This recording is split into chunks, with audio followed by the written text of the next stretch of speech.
রাজনৈতিক একটি দায়বদ্ধতা আছে। বাংলাদেশের রাজনৈতিক দলগুলো যখন এই বিচারে একসময় বেশ সোচ্চার ছিলেন, এখনও আছেন তারা, কিন্তু তাদের সব দাবি ছাপিয়ে কিন্তু নির্বাচন প্রসঙ্গ তারা সামনে নিয়ে আসছেন।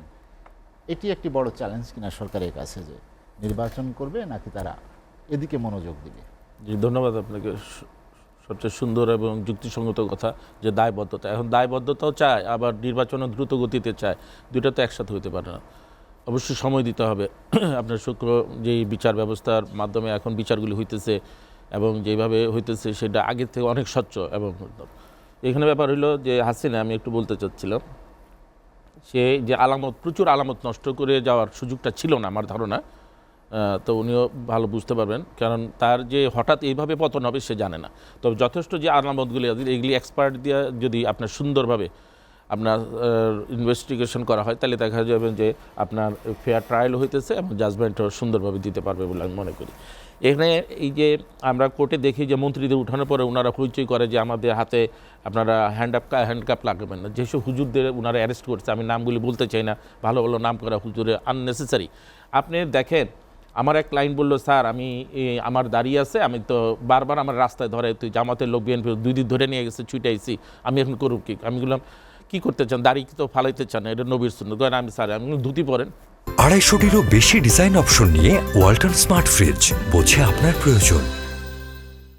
ধুতি পরলে তো বউ আবার রাগ করবে, ধুতি পরা ঘর থেকে বাইরে হইবেন। যেই পরিবেশ এখন পরিস্থিতি এরকম আপনার করতে হবে, কিছু করার নাই তো, আপনি দাঁড়িয়ে ফেলবেন না। তাহলে আপনি ধুতি পরা আপনার কাজকর্ম করে আবার যখন বাসায় ঢুকবেন ধুতিটা আবার ব্যাগে ঢুকে লুঙ্গি পরে ঢুকে গেলেন, তাহলে আপনার সংসারও বাঁচলো, হাসিনাও বাঁচলো। তো এখন এই রাষ্ট্রটারে এইভাবে তারা জঘন্যতম করে তুলছিল।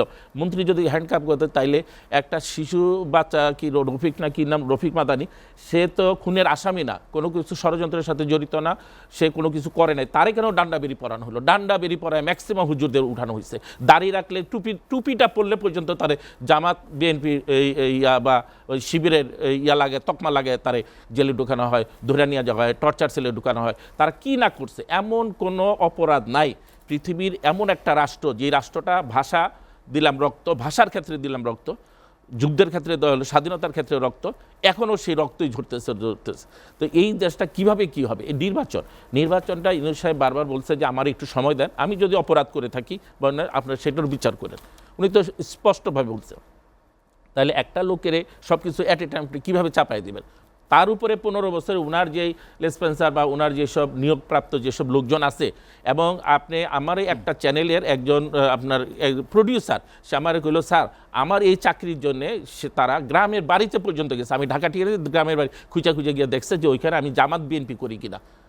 এটা যখন পায় নাই, তারপরে আবার উপর থেকে টেলিফোন হয়েছে। তাইলে বুঝেন যে হাসিনা যেমনভাবে দেশটা সাজাইছিল, একটা নিশ্চিদ্র নিরাপদ এমনভাবে রাখছিল যে, এবং সে তো বলছিল যে আমাকে কেউ ক্ষমতাচ্যুত করতে পারবে না। এই যে তার অহংকার, আল্লাহ পাকের রহমতে 20 দিনের মধ্যে জয় বাংলা হয়ে গেল। তো এখন মনে করেন এই যে এখন আমাদের অস্থিরতা করতেছে কি ভারত, কাঁটাতারে ব্যবহার দিতেছে। আপনি দেখেন পৃথিবী এই স্বাধীন রাষ্ট্র হওয়ার পরে আমাদের ভূখণ্ড কতটুকু, ভারতের একটা প্রদেশের মতো, সেই প্রদেশটারে সে ঘিরে রাখতেছে, রক্ত চুষেও খাইতেছে, সব দিকে সব করতেছে। আবার ওদিক দিয়ে আমার লোক ওইদিকে গেলে ফেলানির মতো, আপনি কখন একটা লোকের শ্যুট করতে হবে? একটা বাচ্চা মেয়ের একটা কান্না পাইলে আপনি শ্যুট করে মেরে দিলেন? তাহলে তো আপনার এগুলি সব কিছু ডাইরেকশন করা আছে যে বাঙালি হলেই তোমরা গুলি মারবে। আপনি যদি তারা যে বলে 1 কোটি লোক তাদের দেশে কাজ করে, ঠিক আছে, কিন্তু তাদের জিডিপিতে 1 কোটি লোকের অবদান আছে। আর তাদের লোক যে এখানে যে অর্থ নিয়ে যায় ওইখানে চাকরি বাকরি করে, এবং 27 লক্ষ লোক এখানে ওভারস্টে আছে। আমাদের 1 কোটিতে তাদের তো 27 লক্ষ ভিসা ছাড়া কাজ করতেছে। তারা যেসব টাকা রেমিটেন্স, সেকেন্ড রেমিটেন্স বাংলাদেশে হইতেছে, সেটা তারা দেখে না, তারা চোখ বুলায়। এখন বিভিন্ন পরিস্থিতির কারণে বাংলাদেশের কিছু লোক ভারতে থাকে, অস্বীকার করার মতো না, সেইটারে তারা এইভাবে তুলে ধরে অপদস্থ অপমান করার তো ক্ষমতা হবে না। আপনার তারের বেড়া দিতে হবে উভয় দেশের রাষ্ট্রে সম্মতিক্রমে, আপনি এককভাবে তো তারের বেড়া দিতে পারেন না। এই জিনিসগুলি মানে ভারত আমাদের মানে স্বাধীনতা উপকারের চেয়ে অপকারটাই আমাদের বেশি করে আসে ফেলছে, যার কারণে এখন মানুষ ভারত বিদেশি হয়েছে।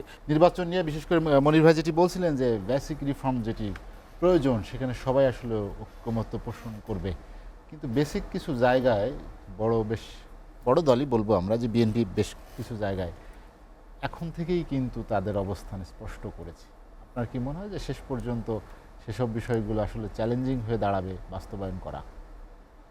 না, সত্যি কথা, যেটা বেসিক রিফরমেশন যেটা, এটা তো অবশ্যই জরুরি, এবং এটা যদি আপনি যদি দেখেন যে জনগণ এটার পক্ষেই কিন্তু কাজ করতেছে এবং চাইতেছে যে জনগণ যেহেতু 53 বছর তো তারা দেখছে সব দলেরই খেলা, 3টা দলই তো এই রাষ্ট্র শাসন করছে, আপনার আওয়ামী লীগ, জাতীয় পার্টি, বিএনপি, সেই হিসাবে মানুষ দেখছে। এখন এই জিনিসগুলি যদি আবারও সেই একই রকম হয়, এই আপনার অন্তর্বর্তী সরকার যদি সবগুলি তো আর পাশ করে পার্লামেন্টের মাধ্যমে পাশ করে, কিন্তু তারা এই জিনিসগুলি সুন্দরভাবে গুছায় সুন্দরভাবে, এবং তাদের থেকে আমরা যেসব পলিটিক্যাল পার্টি আছে যারা নির্বাচন অংশগ্রহণ, আমি মনে করি তাদের থেকে এইসব করার পরে আপনার সংস্কার করার পর তাদের থেকে সম্মতিপত্র নেওয়া যে তারা পার্লামেন্টে যেই যাবে সেই যেন এই জিনিসগুলি পাশ করে, তা নাহলে দেখবেন আবার যেই লাও সেই কদুর পরিচয় হবে আমাদের দেশে, কারণ সে আর ওই জিনিসগুলি পাবে না। ওই যে 2বার পাস করা বা 3বার মন্ত্রিত্ব প্রধানমন্ত্রী 2বার বেশি থাকতে পারবে না।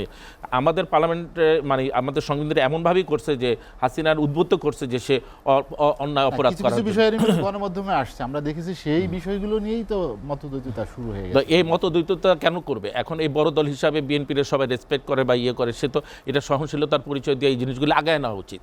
হ্যাঁ, উনি যে এটা বললেন যে বেসিসে যে জিনিসগুলি তৈরি হয়েছে সংস্কার মাধ্যমে, সেই জিনিসগুলি তো জনগণের পক্ষে যদি হয় তো কারো তো এখানে আপত্তি থাকার কথা না। যদি আপত্তি থাকে তাহলে বুঝতে হবে যে শস্যের মধ্যে ভূত রয়ে গেছে, তাহলে আপনি অন্য কোনো চিন্তা আপনার মাথায় আছে না, তাহলে আপনি কেন এটা সম্মতি দিতেছেন না? এখন আপনি এই যে মনে করেন নির্বাচন তো আপনি যে কোনো সময় করতে পারেন, উনি তো জুন মাসে, এখন আবার শুনতেছি জুনের মধ্যে নির্বাচন দিতে হবে দাবি, জুলাই, আগস্টের আবার মধ্যে হ্যাঁ জুলাই, আবার চাইতেছে যে ডিসেম্বরের মধ্যে। তো উনি তো বলছে ঠিক আছে আমি ডিসেম্বর না হয় আগামী বছরের প্রথম দিকে বা মাঝামাঝি আমি আচ্ছা ভাই, নির্বাচন আলোচনার দিই। সময় সেই নেই। হিসাবে না, সেই হিসাবে এখানে আচ্ছা, ধৈর্য আলোচনা ধারণ শেষ করে করতে চাই। সংস্কারের যে জিনিসগুলি জনগণের পক্ষে হবে সেইটাই সব দল মত নির্বিশেষে আমি মনে করি সেটাকে মেনে নিয়ে অ্যাডভোকেট সরকার ডক্টর গঠন নুরুল করা উচিত আজহার বলে